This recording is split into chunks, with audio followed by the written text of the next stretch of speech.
significa eso. Y creo que el Señor nos enseñó eso. Sí. El Señor no vino para ser servido, sino para servir, y creo que esa es la actitud que debemos recuperar. Hoy por hoy nos encontramos a veces con ciertos modelos que pueden confundir lo que es el liderazgo cristiano. Y bueno, tratamos en el libro de poner blanco sobre negro sin considerarnos jueces ni... Claro, eso te iba a preguntar, ¿cómo estamos con el liderazgo? Porque hay algunas figuras por ahí muy más salientes o las que conoce quien no está vinculado al mundo evangélico, cristiano, con figuras, o sea, por ahí muy personalistas, o donde, digamos, la figura del pastor parece como casi una estrella de rock, ¿no? Cuando aparece. Bueno, es allí donde creo que tenemos que desarrollar correcciones en amor, pero firmes, para que el pueblo no se confunda. Porque más de una vez me he encontrado con gente que me ha dicho, uy, lo puedo tocar. Yo no puedo creer cuando me dicen. Claro. Terrible. La verdad que, o porque vienen de esos modelos, o porque hay costumbres, ¿no? Uno no quiere utilizar este espacio para tirar cierta onda, ¿no? Pero lo vemos. O sea, pastores que ya directamente no participan del culto, sino que llegan en el momento... Se prenden las luces, ¿no? Toda esa ridiculez, toda esa apología del absurdo, creo que hay que corregirla, y estamos a tiempo para corregirla, porque evidentemente Dios en su gracia nos va a usar, pero tenemos que dar un mensaje al pueblo que tiene que ser un mensaje sano, un mensaje positivo. Claro, porque la pregunta es ¿qué mensaje llega cuando hay una cosa así muy histriónica, muy centrada en el líder, en la persona, ¿no? En sus características como líder o como dando lugar a enseñar correctamente y demás, sino muy centrado en la persona, en la figura, hasta en los milagros, ¿no? Se habló mucho de este tiempo del tema de los milagros, es ¿no? todo un tema que hay que saber interpretar bajo el desarrollo de la gracia de Dios, pero creo que estamos llamados amorosamente a corregir lo deficiente. Pablo le dijo justamente a Tito, te he dejado acá para que corrijas lo deficiente. Y cuando vemos una actitud deficiente, a veces la deficiencia no es tanto doctrinal, sino de actitudes. Vos decías la última vez, pasamos un momento divertido. Bueno, te cuento una anécdota divertida. Llego a un lugar en la ciudad de Buenos Aires, una congregación muy numerosa, y cuando llego me vienen a buscar 4 muchachos vestidos de traje negro, con corbata a los CQC. Tipo CQC, ¿te acordás? Sí. Con anteojos negros. Y no en celulares, en esa época, en walkie-talkie empiezan, llegó siervo, yo no entendía nada. ¿Viste? Yo digo, ¿qué vos pasó? buscaste, van a disparar, yo vengo a predicar siervo, acá, me invitan, sí, usted, Colucio, sí. Y me rodean, impiden que la gente que estaba entrando me toque, me llevan a un lugar privado. No voy a negar que, bueno, me trataron muy bien, no me dejaron tomar contacto con la gente. Eran 2 cultos, me vienen a buscar cuando tengo que llegar al momento de la predicación. En los 2 cultos exactamente igual, y a la vuelta quiero saludar a la gente y uno me interrumpe, me dice, no, disculpa, perdona, yo ya no tenía nada que perder, que no me inviten más, no hay problema. Y empecé a saludar a la gente. Entonces, mi preocupación, más allá de esa actitud, es qué es lo que la gente recibe de eso. Y eso es lo que hay que corregir. Porque una cosa es respetar, amar, honrar a los siervos y a los líderes. Pero otra cosa es hacerle creer que son estrellas del rock, cuando en realidad son siervos. Vos decías el remador que hacía más fuerza, pero además estaba atrás de lógico, todo, ¿no? Tenía que estar ahí y hacer más fuerza. Y vos fíjate que Pablo desarrolla eso en un contexto extraordinariamente interesante, porque es que lo estaban discutiendo la misma gente de la congregación que él había fundado. Porque decía, ¿quién se cree que es? Era el fundador de la congregación, pero aún así, en vez de mostrar las credenciales de su fundación histórica, dice, yo soy un remador, yo soy un servidor de Cristo. Nada más. Claro. Yo le quería hacer una pregunta. Generalmente hay muchos libros sobre liderazgo cristiano. Yo estuve leyendo un poquito, muy interesante realmente. ¿Qué tiene de distinto este libro con respecto a otros libros sobre un tema que es tan tan hablado? Es una muy buena pregunta, Lucas. Sí, bien, Deja Lucas. que te la digo, Lucas, muy buena pregunta. Lo que tiene diferente este libro es que yo me meto hasta los tuétanos en la humanidad del líder. Sí, sí. El que no dejamos de ser personas vulnerables, personas, seres humanos comunes y corrientes, claro, con un llamamiento. Tal cual. Y que obviamente tenemos una demanda bíblica de la palabra. Pero yo trato mucho este tema acá. El tema de la humanidad, el tema de las carencias, sí, el proceso que tiene que desarrollar un líder. Y por otro lado, también lo que tiene de nuevo es que yo trato un tema del que no se habla casi en ningún ámbito, que es el sostenimiento económico de los pastores a tiempo completo. Un tema tabú, ¿no? Tabú. Claro, un tema que no se habla. Y como es tabú, cualquiera puede desarrollar las imaginaciones que se les ocurre para decir, bueno, que se lleva esto, que se llevan todos los diezmos, que claro. No. Acá está presentado y el fundamento bíblico. ¿Cómo es y cómo debe ser? Exactamente. Claro. Y el fundamento bíblico que da la palabra de Dios para que el obrero sea digno de su salario y todos los argumentos que están allí.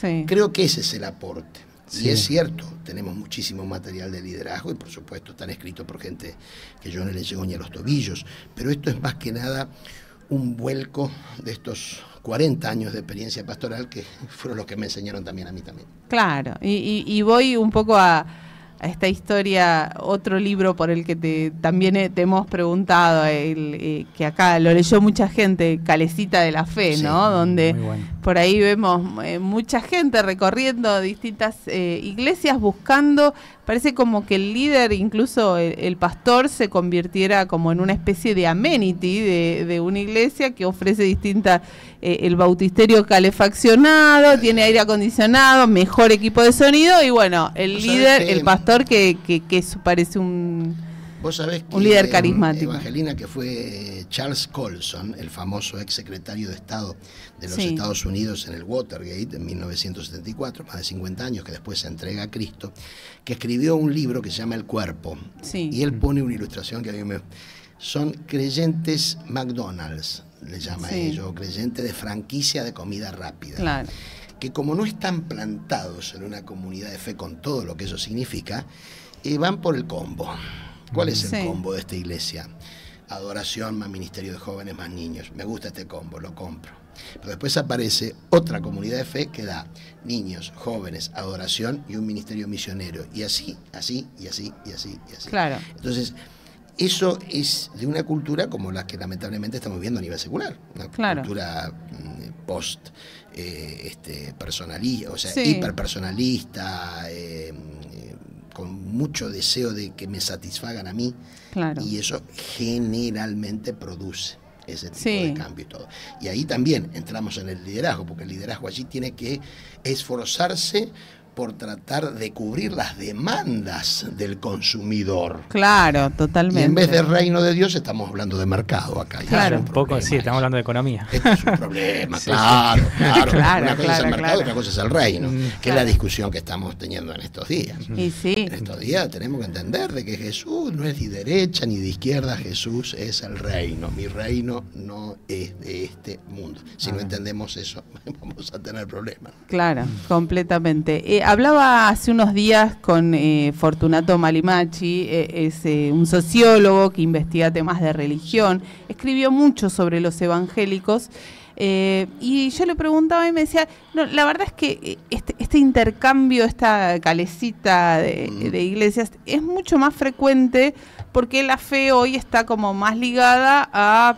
digamos, no a un lugar ni una pertenencia a una iglesia determinada, sino que los cristianos y sobre todo los evangélicos tienen como una rotación así transversal, que incluso el consumo cultural de la cultura evangélica es transversal, ¿no? Por ahí los miembros de tu iglesia a la tarde miran por ahí miran todos los... No a la tarde, 10 minutos después que termina el culto. O por ahí, durante el culto, por ahí no le gustó tu prédica y están mirando otra, ¿no? El canal de otro lugar.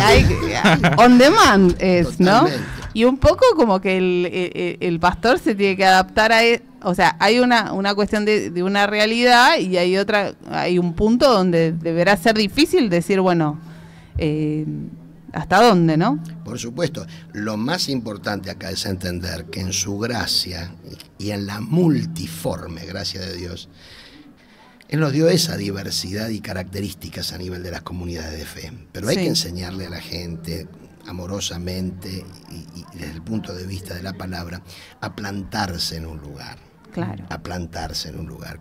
Y cuando la gente ya está plantada, ya es más difícil que tenga este elemento que busca la seducción de otros. Lo que pasa es que hay un montón de elementos muy difíciles de analizar que también tienen que ver con la ética pastoral, cómo es la actitud del pastor que recibe un hermano de otra comunidad con el pastor anterior. Un montón de procedimientos que hay que respetar para que podamos mantener la unidad. Yo lo digo en muchos lugares. El gran problema en las ciudades o en las localidades, especialmente en el interior, no es problema de división por cuestiones litúrgicas ni doctrinales. Es porque los Rodríguez se fueron de la congregación en el 78 y vos no me hablaste. Y entonces ya quedaron ahí, quedó eso fisurado. Y eso es lo que hay que tratar de arreglar para que se produzcan desarrollos más madurativos. Claro. ¿Y cómo tiene que ser el WhatsApp del líder, del pastor? ¿No? Le tiene que estar incendiado o por ahí, ¿no? Como digo, hay mucho de eso de pastor me ora a través del WhatsApp, ¿no? La gente, mira, mi pastor, que era un hombre muy sencillo, tuvo una formación teológica, pero básica. Me decía en su español, era español, lo mejor que puede hacer un pastor por la iglesia es ayudarle a arreglársela sin él. Claro. Y sí.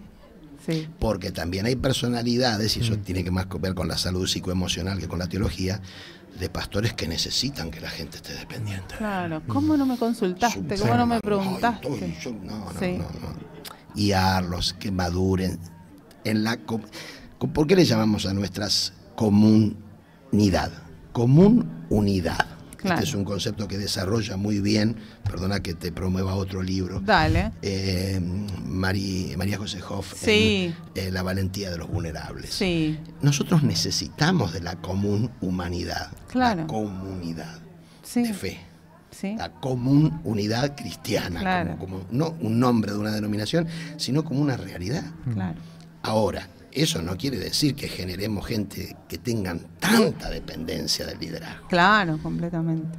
Yo atendí casos de personas que venían de otras formaciones que me pedían permiso los matrimonios para tener relaciones íntimas. No, claro. Claro, locura. Es demencial. Es demencial. No, además es un peligro también el lugar de poder en el que te ponen a vos como líder, digamos, ¿no? Exactamente. Porque esa no es la función. La función del pastor es guiar, es darle de comer, es darle la palabra y desarrollar un sentido de consejo. Ahora, cuidado, porque si encima de no tener resuelto un problema psicoemocional el pastor en ese aspecto es una persona que se desvía, ahí estamos generando el jefe de una secta que tiene a la gente dependiente emocionalmente de lo que decide o no decide. Y eso no es el propósito. El propósito es enseñarle a vivir y darle las herramientas para que se desarrolle y madure en la fe. Perfecto. Bueno, hermoso tenerte acá, Néstor. Hermoso compartir este tiempo con vos. Muchísimas gracias. Les agradezco mucho. Estoy muy contento de que hayan espacios como este. Sigo creyendo, y esto es mi convicción personal, en el valor que tiene el libro. Sí, totalmente. El Señor nos dejó a su Hijo Jesucristo y nos dejó un libro. Es verdad, es verdad. Y eso fue hace 2000 años. Y yo bendigo todo esto. Estaba escuchando recién el tema de los influencers, las redes sociales, lo virtual. Maravilloso, pero el libro sigue siendo el libro. Y lo que todavía tenemos estas costumbres un poco arcaicas de estar en un sillón o en un escritorio leyendo un libro como para que quede ahí. Creo que es una bendición que no tenemos que perder, y que promuevan esto es maravilloso también. Que Dios les bendiga mucho y que no le voy a desear que sea un éxito, porque ya es un éxito. Es un éxito. La feria. ¿En dónde podemos encontrar tu libro? Lo pueden Néstor? encontrar aquí en la Feria del Libro, en el stand de Oración Publicaciones, que lidera Javier Martínez y que es mi editor de los últimos trabajos que hice, con muchos otros títulos, todos muy interesantes, que abarcan diferentes disciplinas de la vida cristiana. Pero remadores lo pueden conseguir. Muy bien. Bueno, muchísimas gracias. Gracias Evangelina, y que Dios les bendiga a todos ustedes. Muchas gracias. Bueno, seguimos en Radio Imparable, seguimos en la Feria del Libro Cristiano, no se vayan. Este es para vos, Evangelina, te voy a dar un...